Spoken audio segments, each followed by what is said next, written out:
उत्तन police station में दर्ज एक मामले में अब नया मोड़ ले लिया है। महिला से कथित गाली गलौज और धमकी के मामले में एफआईआर दर्ज होने के बाद आरोपियों की तरफ से पुलिस की कार्रवाई और घटना के वक्त मौजूदगी को लेकर सवाल खड़े किए जा रहे हैं। मामला उत्तन इलाके का है, जहां एक महिला ने शिकायत दर्ज कराते हुए आरोप लगाया कि शाहनवाज असरार खान दो अन्य लोगों के साथ उनके घर पहुंचे और उनके साथ कथित तौर पर अभद्रता और गाली गलौज की। महिला के मुताबिक इस दौरान उन्हें धमकी दी गई कि आजम अहमद राव को समझा लो वरना बिल्डिंग तुड़वा देंगे। इसमें ऐसा है कि वहाँ पे कोई एक फ्लैट है, उसका इंक्वायरी मालूम पड़ा था। वहाँ पे सेल के लिए कोई फ्लैट है, उत्तर नगर बिल्डिंग है कॉस्मोस, उसमें वो कोई लेबर प्रॉपर्टी है, नसीम अहमद करके मेरा भाई है, उनसे मेरे को इंक्वायरी आया था। तो उसके लिए मैं उत्तन गौराई साइड में गया था कुछ काम से वहाँ पर तलाटी ऑफिस। तो फिर मुझे ध्यान आया कि यहाँ पे उसका भी मुझे ऐसे फोन आया था, तो भी देख लेता हूँ। और उसके लिए मैंने ऑलरेडी सुबह में बात भी किया था किसी से, वो जो बिल्डिंग में रहता है वहां पे। मुझे मालूम है कि उत्तर में कोई मेरे पास जो काम करता है, गिल का काम कराया मैंने उससे, उत्तर में रहता है वो, निजाम करके है।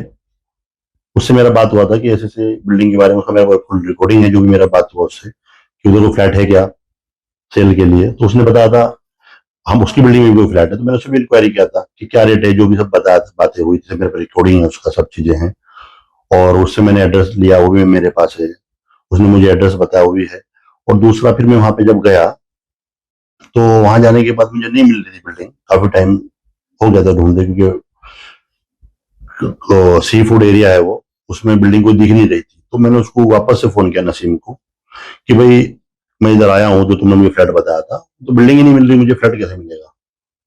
तो वो बोला रुको मैं तुम्हारे को लोकेशन भेजता हूँ अभी। तो उसने मुझे लोकेशन भेजी। लोकेशन भेजने के बाद मैंने लोकेशन ओके किया और मैं उस पर जगह पे 2-3 मिनट के अंदर पहुंच गया। जैसे पहुंचा बिल्डिंग में, तो जिस आदमी से मेरी बात चालू थी निजाम करके, वो मेरे को नीचे मिला। तो मेरा निजाम तुम इधर किधर? तो बोलता है मैं यही बिल्डिंग में रहता हूँ। तो मुझे नहीं पता था कि सेम बिल्डिंग, जो फ्लैट मुझे नसीम बता रहा है और ये सेम एक ही बिल्डिंग है, लेकिन वहां जाके मालूम पड़ा कि दोनों एक ही बिल्डिंग है। तो बोला इसमें कोई ऐसे फ्लैट है? हाँ बोला फ्लैट तो है भाई। तो वो बोल के वो निकल गया, मैं जा रहा हूँ, मुझे कहीं जाना है। मैं ठीक है। तो अब मैं थोड़ा आगे बढ़ा, तो बिल्डिंग के नीचे पहुंचा मैं, और मेरे साथ में 2 लोग और थे। हम लोग जैसे नीचे पहुंचे, तो ऊपर से कोई एक हाफिज जी टाइप का आदमी था जो ऊपर से उतर रहा था नीचे। वो हमको बोला किधर जाना है? तो हम बोले भाई ऐसे ऐसे मेरे को फ्लैट है ऐसे ऐसे।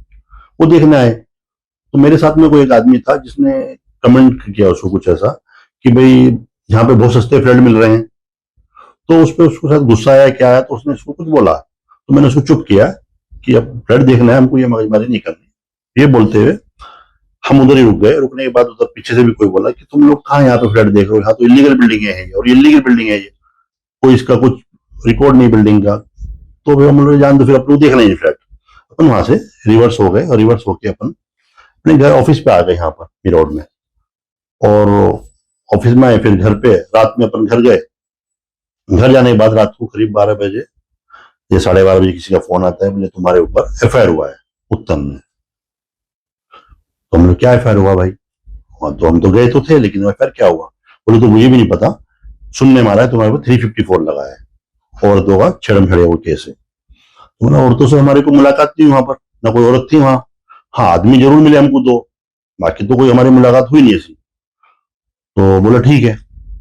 लेकिन थोड़े टाइम बाद ही हमको फिर मालूम पड़ता है कि एफआईआर कॉपी आती है, क्योंकि जो रिश्तेदार इनके कॉमन है, ये मेरा कजन भाई है। तो इन्होंने बदनामी के हिसाब से हमारे किधर लीक किया होगा एफआईआर, कि हमने इनके ऊपर एफआईआर करा दी। वो एफआईआर कॉपी मेरे पास आती, तो मैं एफआईआर देखता हूँ, तो उसके अंदर मैं एकदम चौंक जाता हूँ।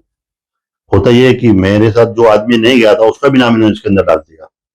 जो आदमी मेरे साथ था ही नहीं, आज 3:30 बजे से कहीं गया है वो, और शाम को 7:30 बजे आया है। गाँव से आया हुआ है मेरा भाई, एक कजन। वो उधर देखता हूँ तो उसका नाम है, तो शौक होता है, मैं उसको बताता हूँ तो वो और डर जाता है, एकदम गाँव से आया हुआ आदमी है। इसका पीछे जो इसका रीजन है मालूम, जब हमने एफआईआर में पढ़ा है, तो ये मालूम वो बता रहा है कि उसकी वाइफ है, उसकी लड़की है, जिसको हमने पहले कभी ना तो उसकी वाइफ को देखा है, ना हमने कोई इसकी लड़की देखी है, और ना हमें इस तरह का पता है कि इसकी वाइफ लड़की वहां रहती है। हाँ ये है कि अलीग टावर में 7th फ्लोर पे मैं खुद रहता हूँ, और मेरे घर के नीचे इसकी फैमिली रहती है, और ये भी यहीं पर रहता है। इसने एफआईआर में बोला है कि मैंने इसकी वाइफ को जाके धक्का मुक्की किया, और उसको बोला कि तेरे हस्बैंड को समझा देना कि मैं ये बिल्डिंग तुड़वा दूंगा तुम्हारी। अगर तुम मेरे खिलाफ कुछ करोगे तो मेरी ऐसी बात हुई नहीं वहां पर। और वो बात मैं करूंगा तो मेरे तो यहीं पे रहता है, मेरे रोड में रहता है, मेरे घर के नीचे रहता है, मैं यहाँ करूंगा, करना रहता है, तो इतना लंबा क्यों जाऊंगा वहां करने के लिए ये सब काम। मेरा कोई इंटेंशन नहीं था ऐसा कुछ झगड़ा करने का या कुछ करने का, और ना कुछ ऐसा हुआ। लेकिन हाँ, इसका प्लानिंग चल रहा है, ये प्लानिंग है इसका, जो अपने को समझ में आया बाद में एफआईआर देखते हुए, कि गांव में कुछ जमीन को लेके हमारा डिस्प्यूट चालू है, जो गांव में अभी भी चल रहा है, जिसमें इसके ऊपर मेरे बड़े भाई ने एफआईआर भी किए हैं इनके पिताजी के ऊपर, 467, 468, 420, और एफआईआर और भी बाकी है, क्योंकि इन्होंने काफी चीटिंग किया है उधर। वो तो वो लोग इसको दबाने के लिए कि हम लोग चुप हो जाए, शांत हो जाए या बैठ जाए सेटलमेंट के लिए, तो इन्होंने एफआईआर कराई। मेरे तो ये समझ में आ रहा सीधे सीधे। एक और दूसरा ये मसला हुआ था कोई दिन 19 तारीख को सुबह में, कि कोई मेरे घर पे 2 एमबीएमसी वाले आए कि तुम्हारे घर में इलीगल बना है, कंप्लेन है। तो मैंने बोला कंप्लेन दिखाओ, उन्होंने मुझे कंप्लेन दिखाई, तो वो कंप्लेन आज हमने डाली थी इलीगल की, जबकि इलीगल काम खुद इसने किया था 7 से 8 महीने पहले अपने घर पर, जिसको मैंने रोका भी था, नहीं रुका। तो मैंने इसको बोला कि भाई अगर नहीं रुक रहा है तो तुम्हें वो लिख के दे दे, कल के दिन कुछ भी इसमें कुछ होता है, हादसा होता है, तो उसके जिम्मेदार तुम खुद रहोगे। तो इसने मुझे लिख के आज तक दिया नहीं है। शिकायत के आधार पर उत्तन पुलिस ने मामला दर्ज कर जांच शुरू कर दी, लेकिन एफआईआर में तीसरे नंबर के आरोपी बनाए गए आफा खान ने इस मामले में चौंकाने वाले दावे किए हैं। आफा खान के मुताबिक जिस वक्त उत्तन में घटना होने की बात कही जा रही है, उस समय वह वहां मौजूद थे ही नहीं। उनका दावा है कि उनके पास सीसीटीवी फुटेज है, जिसमें वह उसी समय मीरा रोड के एक मस्जिद से बाहर निकलते हुए दिखाई दे रहे हैं। आफा खान का आरोप है कि पुलिस ने उनके पक्ष को जाने और मौके से जुड़े तथ्यों की पूरी जांच किए बिना ही उनका नाम मामले में शामिल कर लिया। एफआईआर दर्ज होने के बाद परिवार मानसिक तनाव में है और समाज में बदनामी का सामना करना पड़ रहा है, ऐसा उनका कहना है। जो एफआईआर हुई है इससे मेरा कोई लेना देना नहीं है, मैं तो सिर्फ यहाँ पे मेहमान हूँ, आया था। ऐसा ही मेरा शाहनवाज भाई है, ऐसा ही मेरा आजम भाई है।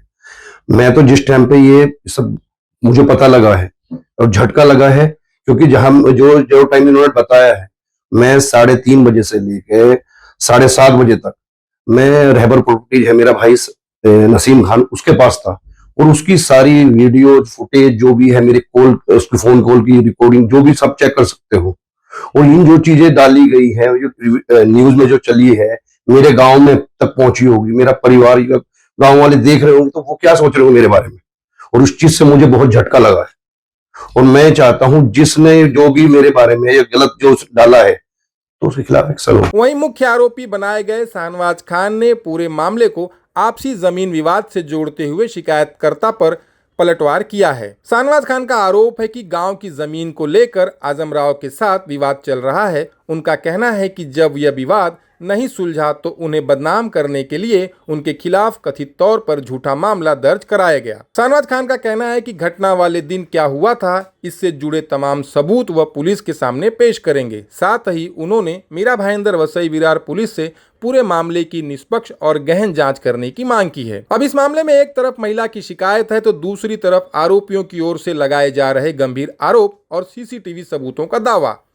ऐसे में आने वाले दिनों में पुलिस की जांच इस पूरे मामले की दिशा तय करेगी। मैं तो ये अपील करना चाह रहा हूँ, देखिए मैं तो अभी तक कुछ किया नहीं था, मैं तो सीधा कोर्ट में गया, एंट्रीम बेल लेके आ गया, बेल का पेपर पुलिस स्टेशन में जाके दिया, चार्जकर साहब इसमें आयु है।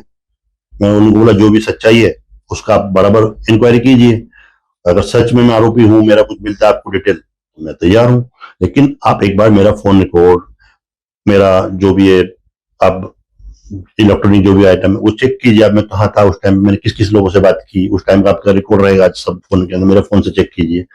और जो मेरे साथ में कौन कौन था उनका देखिए कि वो लोग मेरे साथ में कौन थे उस टाइम पे नेटवर्क में मेरे साथ में, जो नहीं थे उनका भी नाम आपने डाल दिया। सब मैं बात उनको बोला, तो बोले ठीक है हम लोग अपने हिसाब से करते हैं। गलत बताई बनाई एफआईआर तो पूरी एकदम 100% गलत है। इसके आगे भी तो मैंने आज सीपी साहब को भी लेटर दिया है, डीसीपी साहब को लेटर दिया है, और एसीपी साहब को भी दिया है, और सीनियर पीआई को भी देके आया हूँ अभी, कि भाई जो इसमें सच है आप मेरा सीडीआर निकालिए, उनका निकालिए और मैच करिए कि हमारा कुछ हुआ ही नहीं ऐसा, और जो इसके अंदर गलत है गलत एफआईआर कीजिए।